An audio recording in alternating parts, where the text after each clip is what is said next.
Ayan po guys, ginas ako na yung balon-balunan, balon ng manukay para lumapot mo siya. Ito po muna natin ang ating unang ginisa guys. Ayan.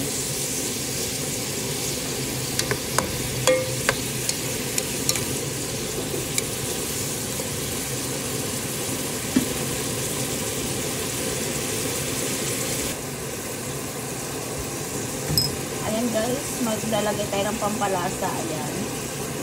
Sarap para kumapit na po yung lasa sa ating niluluto. Ilalagay tayo ng durog na paminta guys. Ayan. Depende na sa inyo kung gaano karami ilalagay nyo guys. Pero ako mas marami paminta, lalo siyang mas masarap. Ayan.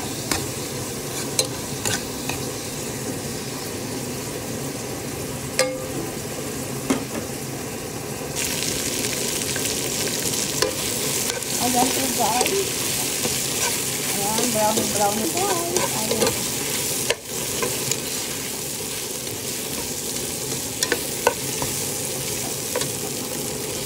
Ayan, lalagay na po tayo ng atay. Lalagay na po natin yung atay ng manok. Ayan, pag ganyan na guys, ang mura ng ating balon-balon na, lagay na po natin yung river.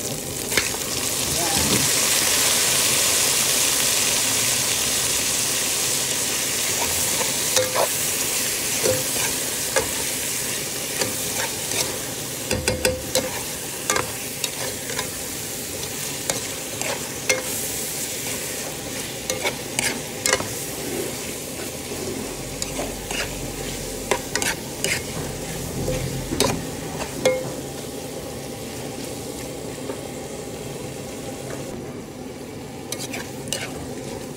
Ayan guys, tapos maglalagay tayo ng, ayan na guys, water, yung mainit na po siya guys. Ayan.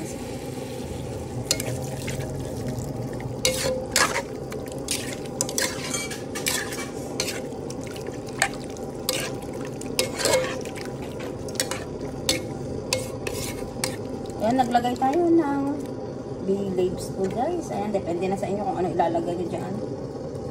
Ilalagay kayo or hindi. Pwede naman po yan guys. So, yung itlog na nilalaga ko guys, ayan, lalagay po natin yan dito sa ating niluluto guys. Ayan guys, tapos maglalagay tayo ng konting patis. Konti lang po guys.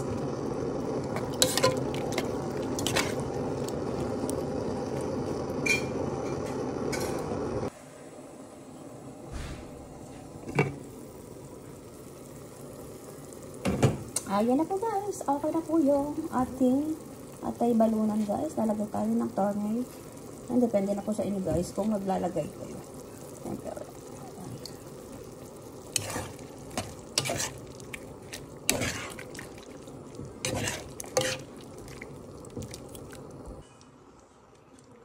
Ayan guys. Ang nilagay po natin turmeric powder. Ayan siya guys.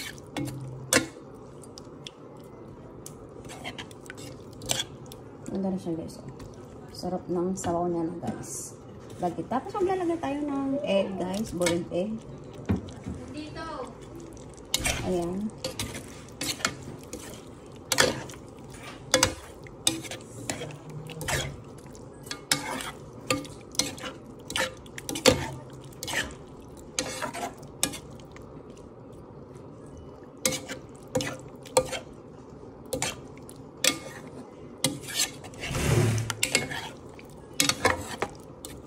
Chicken liver and atay balon-balonan guys ang ating guys niluluto, tapos nilagyan po natin siya ng egg. Ayan.